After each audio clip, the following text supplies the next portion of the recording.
જય માતાજી, જય શ્રી કૃષ્ણ બધા મિત્રોને. તો અત્યારમાં પહોંચી ચૂક્યા છે વાડીએ, અને વાડીનો કાંઈક નવો નજારો હોય જરૂરથી તમને બતાવું, કારણ કે ઘઉં પણ આપણા મસ્ત મજાના ઉગી ગયા છે અને બીજું મોસમ પણ ખૂબ સરસ મજાની થઈ ગઈ છે. તો બતાવું અત્યારનો નજારો કઈ રીતનો છે અમારી વાડીનો. તો અત્યારે જો આ બગીચો કિલોલ કરી રહ્યો છે, અને આમાં પણ બધું વાવેતર આપણે કરી દીધું છે. અલગ અલગ ક્યારાની અંદર અલગ અલગ વસ્તુ વાવી, કારણ કે જ્યારે વાવેતર કરતા હતા ત્યારે થોડોક સમય બહુ ઓછો હતો, એના હિસાબથી તમને બતાવી ના શક્યો. પણ હવે આ 2-3 દિવસની અંદર ઉગી જાય એટલે બધી જ વસ્તુ તમને જરૂરથી બતાવું.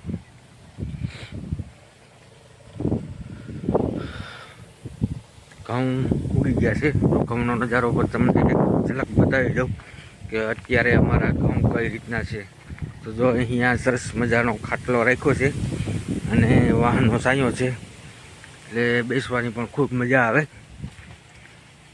તો થોડા ઘઉં બધા જ સરસ મજાના ઉગી ચૂક્યા છે. આ રીતનો નજારો છે અત્યારે ઘઉંનો.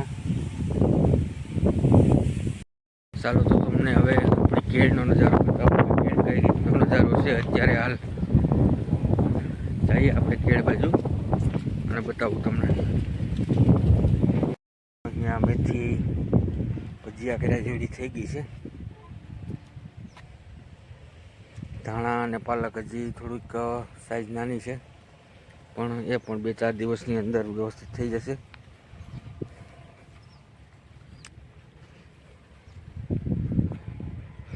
આ છે ગલકા. બધા એવું કહેતા હોય કે શિયાળાની અંદર ગલકા બહુ ભરપૂર આવતા હોય, અને ખરેખર આવે જ છે ગલકા. પણ પંખીને અત્યારે કંઈ ખાવાનું ન હોય એટલે જેવું આવે એવું પંખી ખાઈ જાય. કંઈ વાંધો નહીં, અત્યારે એ બિચારાઓને કંઈ ખાવાનું ન હોય એટલે ખાતા હોય. ઉગી જાય પણ થોડીક હજી સાઈઝ નાની છે. અહીંયા છે આપણી રીંગણી.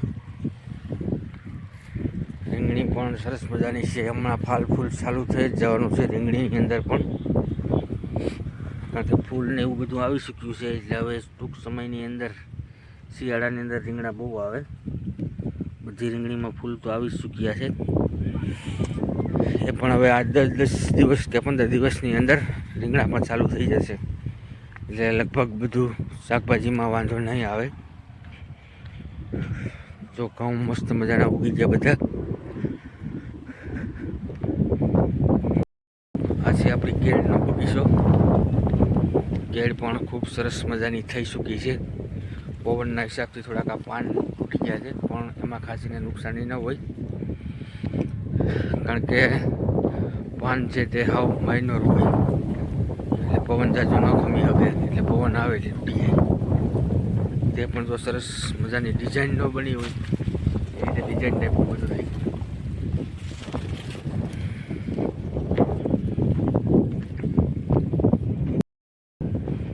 કેળને મદદરૂપ થવા માટે થઈને આપણે બાજુમાં શેરડી વાવી છે, કે જેથી કરીને આ કેળને પવન ન આવે. પણ કેળવે ઉષા એટલી બધી પકડી લીધી કે શેરડી છે એ પાછળ રહી ગઈ અને કેળ છે તે આગળ વહી ગઈ. જો શેરડી આગળ હોત તો આ પાન તૂટવાની સમસ્યા છે તે ન થત. વાવી છે ડુંગળી,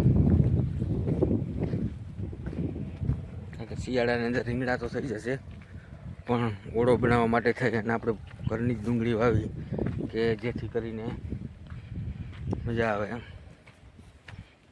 કારણ કે ઓળો લીલી ડુંગળી વગર ન બને. બને તો ખરી પણ એટલો બધો સ્વાદ ન આવે, એટલે જો અહીંયા આપણે ડુંગળી પણ વાવી દીધી છે. મિત્રો અહીંયાથી તમને કેળનો નજારો બતાવું, કેવી સરસ મજાની કેળ દેખાય.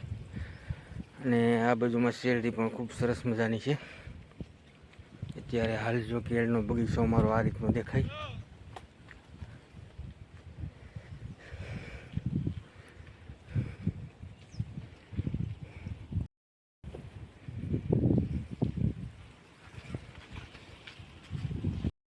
હું હાલે સોનિંગભાઈ, મજામાં?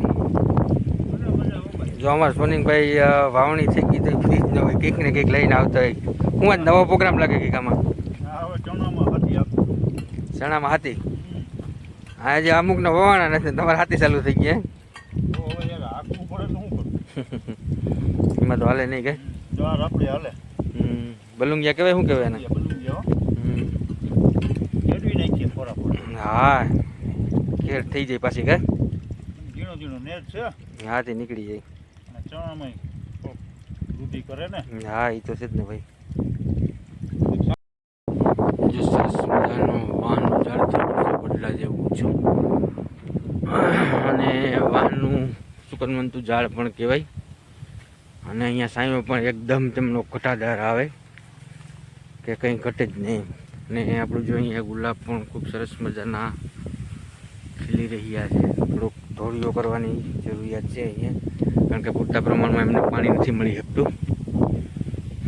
અને આ બગીચાના ઝાડ પણ બધા એકદમ કિલોલ કરી રહ્યા છે.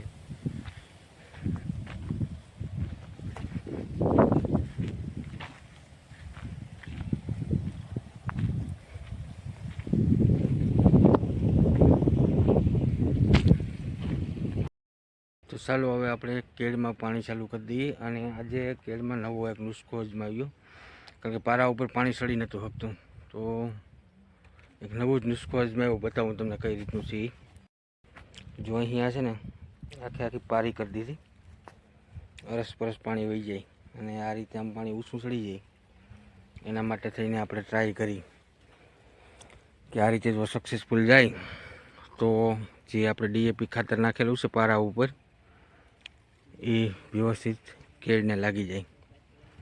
કારણ કે આમાં થોડીક અમુક કેળ નાની હતી, જો અહીંયા દેખાય, તેને ડીએપીની ખાસ જરૂરિયાત હતી. તો ડીએપી આપણે પારા ઉપર આપી દીધું, અને હવે પારો જો ભેજમાં લાગી જાય તો કેળની જમાવટ કોઈ ઓર થઈ જાય. ચાલો આગળ વિડીયો જોતા રહેજો, નવું નવું હશે તે તો જરૂરથી બતાવીશ. જો આ રીતે આપણે નુસ્ખો અજમાવ્યો કે આ ક્યારાની અંદર પાણી આવે તો, અને અહીંયાથી જો ટર્ન લઈ અને પેલા ક્યારામાં જાય, ત્યાંથી અહીંયા બધામાંથી ઉપર ચડે. અહીંયાથી જો આ રીતે આમ ઊંચું જાય, આમાં એ રીતે જાય, પેલામાં જાય, અને લાસ્ટ ક્યારામાં. એ રીતે આપણે 1 2 3 4 ને 5 5 ક્યારા લીધા. ટોટલ ક્યારા છે આપણે 10, એમાંથી 5 5 ક્યારા લીધા. જોઈએ કઈ રીતનું આમાં રિઝલ્ટ મળે આપણે. તો ફાઇનલી આપણે ખેતરનું કામ પતાવીને ઘેરે પહોંચી ગયા છે.